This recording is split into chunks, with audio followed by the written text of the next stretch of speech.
Hello, everyone, and welcome back to another episode of Hawks Latest, your number one source for news, updates, rumors, opinions, and you guessed it, the latest and the greatest regarding the Atlanta Hawks. I'm your host, Zach Langley, aka Langley ATL, and today we've got a lot to break down. So, the Summer Hawks are officially on fire. Not that they weren't before, but last night's win really sealed it. They even improved to 4-0 in the Las Vegas Summer League after a nail-biting win over the Memphis Grizzlies. It was really down to the wire once again. This team is really turning heads, even though they aren't going to be in the Summer League semifinals, unfortunately. We're going to break down that thrilling fourth straight win and talk about some of the team's strengths and weaknesses. We're also going to highlight the play of Jack McVay. The sharpshooting big man has really been turning heads, especially in his last two games. So we're going to break down his game and how he could potentially be that last two-way signing for the Hawks. We're also going to discuss the recent reported signing of Caleb Houston. The Orlando Magic forward came to a deal with the Atlanta Hawks just yesterday. And if it's true, it's an incredible pickup. I'm going to break down his game. And finally, we're going to break down the one remaining roster spot and some of the intriguing names that are being floated around to potentially fill that. So without further ado, let's get right into it and talk about how the Atlanta Hawks are now 4-0 in the Las Vegas Summer League after a 92-88 victory over the Memphis Grizzlies. And this one was arguably the most challenging test so far. Memphis came in with a pretty stacked Summer League team. Jalen Wells didn't play, but they still had Gigi Jackson and Cam Spencer, both of which who played in Memphis's actual rotation last season. Gigi has definitely been definitely one of the better players in Summer League. So the Hawks did lead for the majority of the game. They were pretty much in control up until late in the game. They controlled the tempo and they kept Memphis at bay with their tough physical defense and steady offensive execution. Just real great two-way plays. Late in the fourth quarter, though, things nearly unraveled. Memphis actually came back and took the lead after Atlanta was in double digits. The Grizzlies went on a 12-1 run in the final minutes. They erased a double-digit deficit to lead by one with under 2 minutes to go. So it looked like Atlanta was about to choke. However, when it mattered most, Kobe Buffkin and Adam Flagler rose to the occasion. It was a great, it wasn't a great game for the guards in general, but they did come through when we needed them. That sequence between the two sealed the deal and preserved Atlanta's unbeaten run. They're now 4-0. What stands out most just through all of these Summer League games, just how resilient this team is. It's very impressive given the age of all of them. They're all super young and fighting for a spot in the NBA. I mean, 4 games in, they've had contributions up and down the roster. I mean, completely. And even in games that look like they might slip away, the Hawks have somehow found ways to close. It's just a great sign for a young team. They're definitely made for moments like this.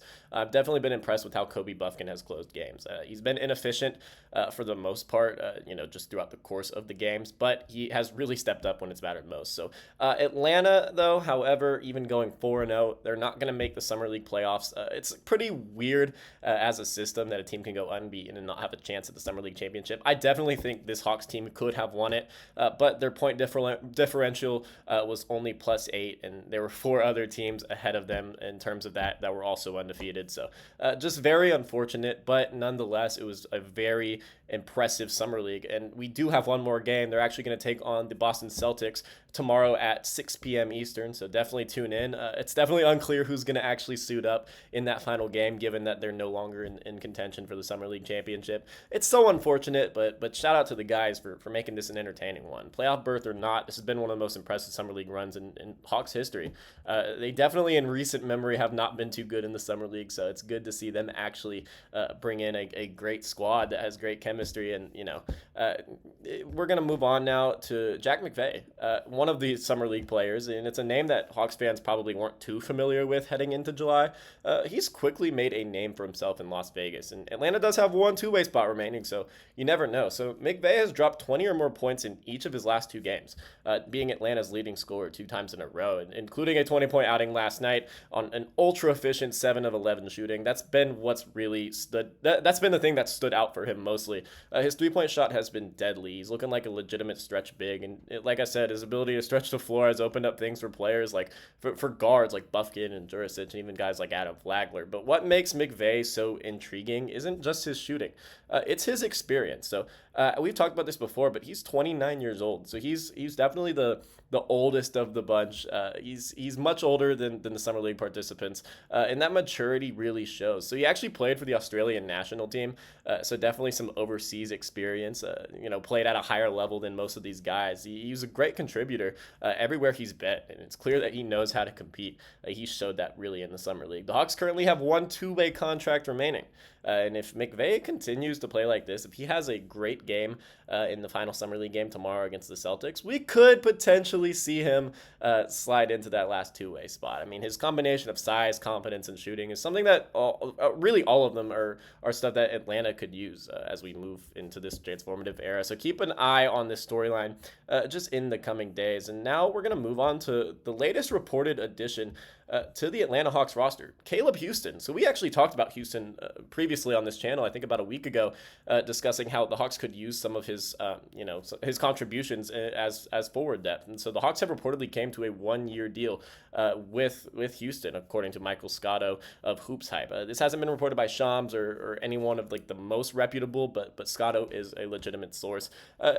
This could end up being one of the more under the radar pickups, really, of the offseason. So Houston is a product of Michigan. He actually played with Hawks guard Kobe Buffkin in college for one season. He's entering his 4th NBA season, and while he hasn't really exactly made waves so far, there are legitimate reasons to believe that this is a high upside, low risk signing that could work out really well for Atlanta. So he shot 40% from deep last season, and after the All-Star break, he shot 50.7% from deep. Definitely just some unreal efficiency numbers.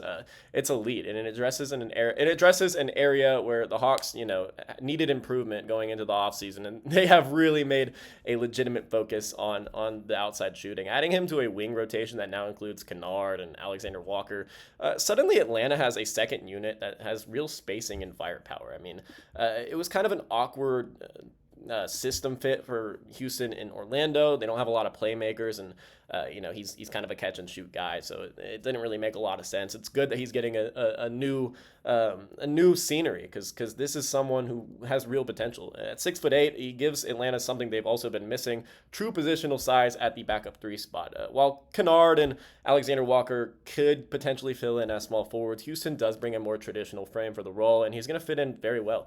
There are limitations to his game, however. He's not an explosive athlete. He's actually the tallest active NBA player to have never recorded a dunk. At 6'8", not ever having a dunk is pretty ridiculous, I'm not going to lie. That gives you a good sense of his real style, though. He's a catch and shoot, high IQ basketball player who's a system fit.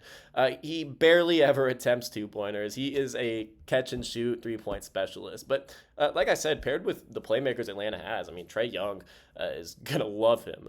Houston could finally find that system that fits him. He's not going to wow you with any athleticism or defensive skills or anything, really, other than shooting. But, he puts in effort when he can, and he definitely is someone who plays to his strengths. This is another smart, calculated move from GM Monty Saleh. There's almost no downside. I mean, now being in a system that fits him, this could look like a genius signing, and potentially he could lock in a longer contract with the team, or even just somewhere else. This is a guy with real upside. He just hasn't been able to show it. It could pay serious dividends for the Hawks. And now with Houston, the signing of Houston officially in the books, the Hawks do find themselves with just one open roster spot and one remaining two-way deal. We're almost done with this offseason, so Atlanta has an opportunity to close it out with something good. There have been plenty of rumors floating around for what Atlanta is going to do with that last roster spot. Some reports have suggested that they could be targeting Al Horford. We've definitely been talking about Horford in the recent days just because there's been a lot of smoke there, and usually when there's smoke, there's fire. It would be a nostalgic and savvy move, and probably the best thing Atlanta could do with that last roster spot. But if we're talking about more realistic options, there's other names like Thomas Bryant. A high-energy big who could provide backup center minutes and be that third big. Definitely a reliable option. And DeAnthony Melton, who is a proven two-way guard, good veteran, who could defend multiple positions and also knock down some threes. They could also go a completely different direction. Saleh has been very unpredictable in his few months as Atlanta's GM. He's been aggressive and frankly masterful this offseason. I've loved what he's been doing, and Atlanta's been receiving a lot of national praise for that, something that we haven't ever seen, really. There's also a chance we could see someone like Keaton Wallace who was with the team last year on a two-way contract, maybe lock in an actual contract with the ball club on a standard deal. I think that's also an option. I mean, he's been hanging around the team a lot. I mean, he was with the guys courtside at Summer League, so I think at least he'll be brought back. Maybe he'll be that last standard spot, but I do think that's a little more unlikely given that the Hawks signed Jurisic to a standard deal. But whatever the choice is, though, one thing's clear: Saleh has earned the benefit of the doubt. We gotta trust him with whatever he does with this last roster spot. I mean, it's deeper, more versatile, and better equipped to space the floor than it was just a few months ago. He came in with a direction, and he's really executed that, and everyone is excited with what he's doing. So whether it's a veteran leader or high upside player, the final decision will put the finishing touches on what has been an outstanding offseason for Atlanta. Definitely an A-plus offseason. We can really lock it in with this last signing. So that's going to do it for today's episode of Hawks Latest. Be sure to like, leave a comment, and subscribe if you haven't already. We're going to be pumping out videos every single day, keeping you guys updated and informed. And also, let me know your thoughts. Should Jack McVay get that final two-way spot? Is he someone that they should really consider for that? And who do you want to see fill that last main roster spot? Once again, thank you guys for tuning in. I'm Zach Langley, a.k.a. Langley ATL, and I will see you guys next time. Bye.